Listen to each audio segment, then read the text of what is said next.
사도신경으로 신앙 고백드리겠습니다. 나는 전능하신 아버지 하나님 천지의 창조주를 믿습니다. 나는 그의 유일하신 아들 우리 주 예수 그리스도를 믿습니다.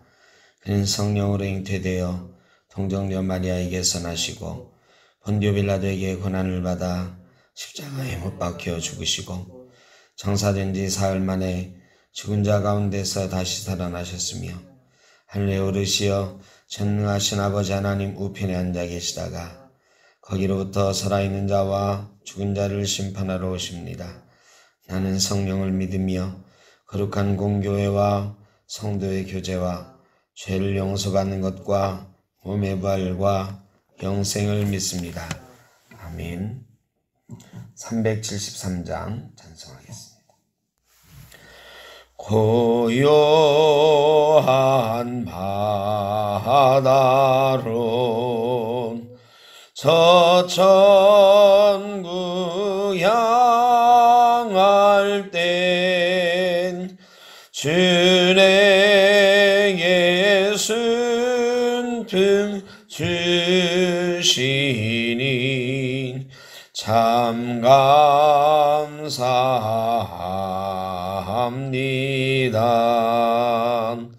큰 물결 일어나 나 쉬지 못하나 깊은 낭으로 인하여 더 빨리 갑니다. 내 걱정 근심을 쉬없게 하시고 내 주여든 영혼을 곧 밝게 하소서. 이 세상 고락한 주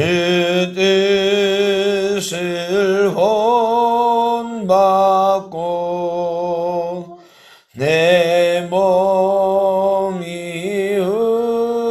의지 없을 때 큰 믿음 주소서.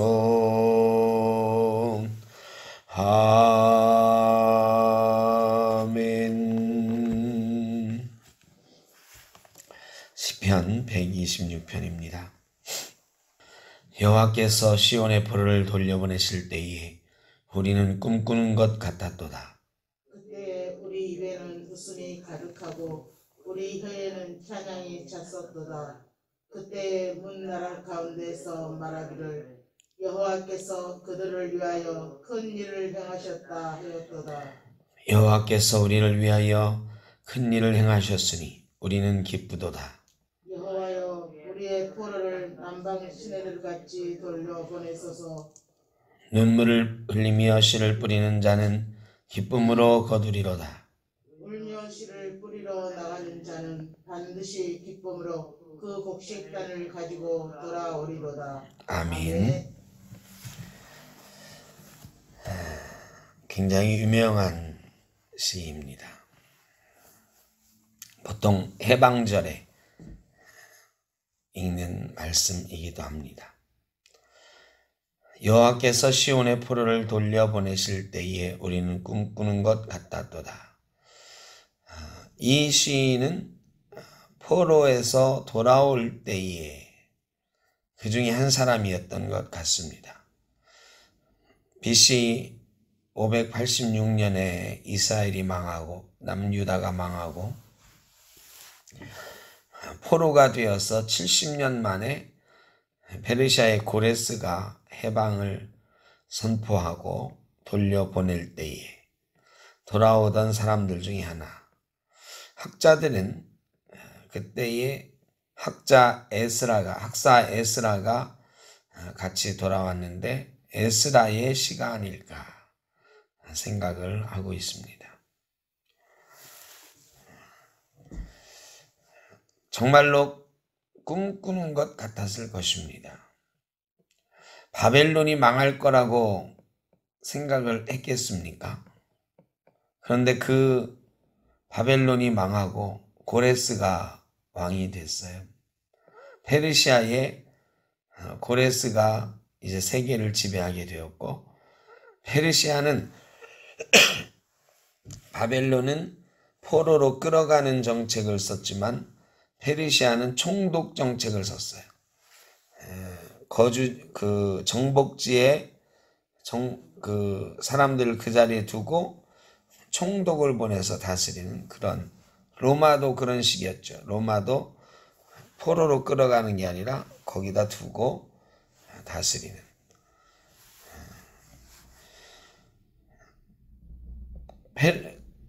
바벨론이 망할 거라고 아마 생각을 못했을 것입니다. 그 당시 최강대국은 바벨론이었으니까 그렇게 빨리 망하리라는 생각도 못했을 것입니다. 70년 만이니까.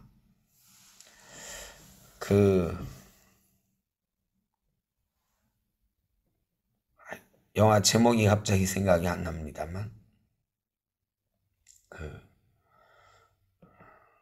암살이라고 하는 영화가 있어요. 암살. 보셨어요? 전지현 나오고 이정재 나오는. 거기에 이정재가 배신자로 나오지 않습니까? 근데 나중에 왜 그랬느냐, 전지현이 죽이기 전에 물어보죠. 왜 그랬느냐, 왜 배신했느냐, 왜 우리 동지들을 밀고 했느냐. 그랬더니 이정재가 너무 솔직하게 대답을 하죠. 뭐라고 그래요?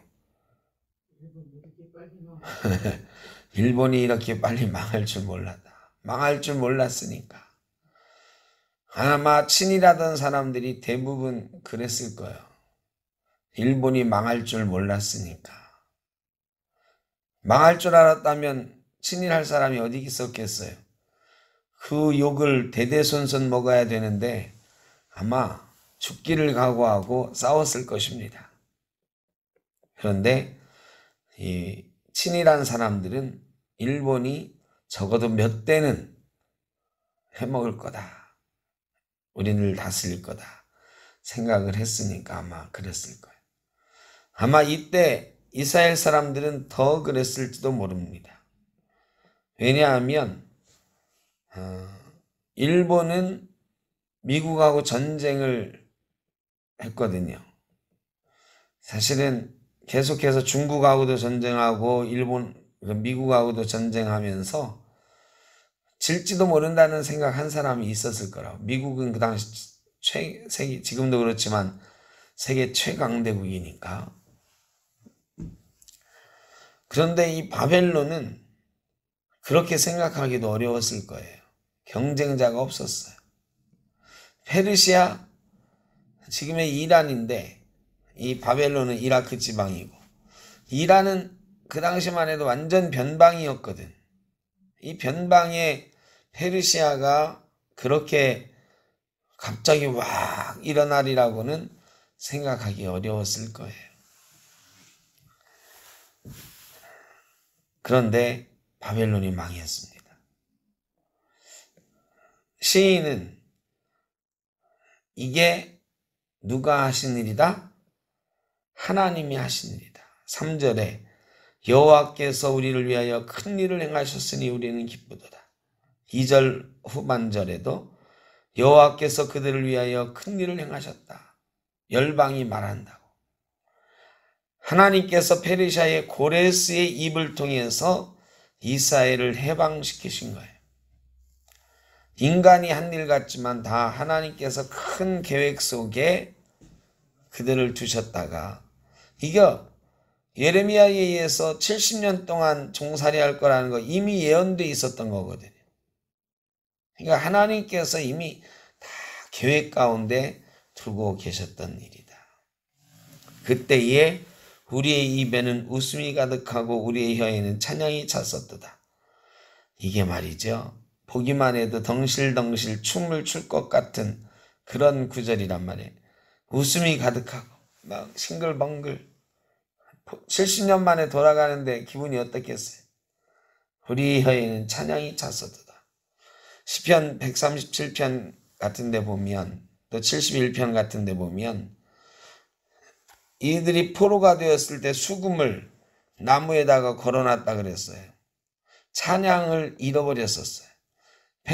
그 바벨론 사람들이 그 수금 가지고 이들 노래 좀 해봐라 노래 좀 해봐라 그러는데 우리가 노래하지 않았다 그랬어요. 노래를 잃어버렸던 사람들, 당연히 웃음도 잃어버리고 찬양도 잃어버렸던 사람들이에요. 아니, 적들을 위해서는 찬양하는 것을 멈추리라 다짐했던 사람들. 그런데 그들이 다시 웃음꽃 피우면서 수금을 내려서 다시 찬양하기 시작했어요. 찬양이 완전히 회복되는 것입니다. 하나님께서 이스라엘을 회복시키실 때는 이렇게 웃음이 가득하고 혀에는 찬양이 차도록 회복시키셨다. 하나님께서 우리를 회복시키실 때에도 그렇게 회복시키실 것입니다. 지금 코로나로 인해서 사람들이 막 웃고 떠드는 일 잘 안 합니다. 막 여기저기 모여서 웃고 떠드는 일 하지 못하게도 돼 있지만 그렇게 하면 욕먹어요. 지금이 세상이 어느 때인데. 그런데 하나님께서 우리를 회복시키실 때에는 이 코로나를 이기게 하시고 이 바벨론이 갑자기 망하는 것처럼 코로나가 갑자기 어디 갔지? 이렇게 없애실 거예요. 이게 면역력이 조금씩 증가하다가 한순간에 쫙 사실은 그 시점이 도달되게 되겠죠. 그러면 코로나가 그때 가서는 순간적으로 사라지는 역사가 있게 될 것이다. 물론 점차 줄어드는 것처럼 보이지만 사라질 때는 점차 줄어들다가 갑자기 급속도로 사라지게 될 거다. 저는 그렇게 봅니다. 하나님께서 그렇게 우리를 회복시키실 거다. 그게 회복되면 우리의 찬양이 회복될 것입니다. 성도들이 모여서 웃는 것이 회복될 것입니다. 여호와여 우리의 포로를 남방 시내들 같이 돌려보내소서. 참 멋진 표현입니다. 아직 포로들이 남았어요. 지금 1차 포로 귀환 하잖아요. 3차까지 포로 귀환을 한다고요. 아직 남아있는 사람들이 많아요. 1차는 일부 4만 몇 명만 왔단 말이죠. 1차로 오는 사람들이 막 덩실덩실 춤추고 웃음꽃 피우다가도 뒤를 돌아보면 남아있는 형제들이 있어요. 그 남아있는 형제들을 위해서 기도하는 거예요. 우리의 포로를 남방 시내들 같이 돌려보내서. 남방 시내가 어떤 거예요? 저 남쪽에 광야의 시냇물. 광야 시냇물은요 평소에는 없어요. 근데 우기가 되면 그 바짝 말랐던 골만 이렇게 보이던 곳에 물이 콸콸 넘치는 거예요. 우기에는. 그러니까 지금 바짝 말랐던 것 같은 이 광야의 시냇물 같은 이 포로된 이스라엘 백성들. 그런데 하나님께서 회복시키고 돌리실 때는 남방의 시내들이 우기에 물이 넘치는 것처럼 그런 활력 있는 모습으로 돌아오게 될 거다. 하나님 그렇게 우리의 포로들을 돌려보내소서 기도하는 것입니다. 하나님께서 우리를 회복시키실 때에 이 남방 시내들처럼 이 가물어 갈라지는 논에 물 막 댈 때 여러분 아시죠? 가뭄 들어가지고 논이 막 쫙쫙 갈라지는데 비가 와요. 그 비가 모여가지고 논으로 막 흘러 들어가는데 이 갈라진 틈으로 물이 막 들어가는 여러분 보기만 해도 감격적이잖아요. 그것처럼 하나님께서 이 메말라버린 우리의 삶을 회복시키실 줄로 믿습니다. 하나님께서 아직 회복되지 못한 우리 삶의 구석구석을 남방 시내들처럼 회복시키시기를 간절히 바랍니다. 눈물을 흘리며 씨를 뿌리는 자는 기쁨으로 거두리로다. 눈물로 뿌리면 기쁨으로 거둔다. 울며 씨를 뿌리러 나가는 자는 반드시 기쁨으로 그 곡식단을 가지고 돌아오리라. 이들이 포로에서 이스라엘로 돌아가지만 이스라엘에 남아있는 것이 없어요. 이스라엘 가면 고난이에요. 차라리 포로로 페르시아에 남아있는 게 더 편할지 몰라요. 왜? 예루살렘 성전은 무너졌고요. 예루살렘 성도 무너졌고요. 거기에는 수풀이 가득하고요. 오랫동안 홍폐하에서 곡식 지을 밭도 없어요. 논은 원래 없지만 밭도 없어요. 밭 그거 다시 다 개간하고 70년간 그냥 놔뒀던 삶의 터전을 재건해야 되는 거예요. 그들이 웃으면서 막 춤추면서 페르시아를 떠났지만 예루살렘이 가까울수록 그들의 마음은 무거워요. 성전도 무너졌고 성벽도 무너졌고 우리가 가가지고 뼈 빠지게 일해야 돼요. 그 사람들 가자마자 성전 짓느라고 뼈 빠지게 고생했잖아요. 그리고 그들이 먹고 살아야 되니까 어떻게 해요? 또 밭도 개간하고. 이런 포로에서 편하게 산 사람도 있었을 거야 아마. 그러다가 예루살렘으로 돌아가는데 야, 우리가 울며 씨를 뿌려야 되겠구나 하는 생각이 드는 거죠. 그런데 각오하는 거예요. 우리가 울며 씨를 뿌리면 하나님께서는 반드시 기쁨으로 우리를 회복시키시고 기쁨의 단을 거두게 하실 것이다. 여러분, 지금 우리는 눈물을 흘리며 씨를 뿌리는 사람들과 같습니다. 그러나 눈물로 지금 씨를 계속 뿌려놓으면 언젠가는 기쁨으로 단을 거두게 하실 줄로 믿습니다. 우리의 삶에서도 그렇고 신앙에서도 그렇고 우리 교회도 바로 지금 예배 드리는 사람들이 눈물로 씨를 뿌려놓은 것이 언젠가는 기쁨으로 단을 거두게 될 줄로 믿습니다. 난 여러분의 삶도 그렇게 회복되는 역사가 있기를 주의 이름으로 축복합니다. 기도하겠습니다. 사랑의 아버지 하나님, 포로되었던 이스라엘이 회복되어 돌아올 때에 그들이 웃음이 가득하고 찬양이 가득했습니다. 잃어버렸던 웃음과 찬양을 회복하게 하셨습니다. 하나님, 코로나로 인해서 여러 가지 경제적인 어려움으로 인해서 우리의 삶이 근심과 걱정이 많이 있습니다. 그러나 하나님께서 회복시키실 때에는 우리의 웃음이 회복되고 우리의 혀의 찬양이 회복될 줄로 믿습니다. 예배가 회복될 줄로 믿습니다. 주님, 남방의 시냇물처럼 우리를 회복시켜 주옵소서.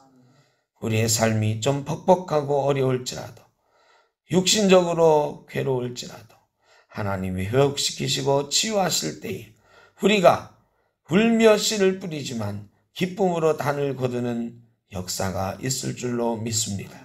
포기하지 말고 눈물 흘리면서 씨를 뿌리는 귀한 믿음 갖게 하여 주시고 반드시 기쁨으로 단을 거두는 역사가 있는 것을 믿고 나갈 때에 그 믿음대로 거두는 역사가 있게 하여 주옵소서.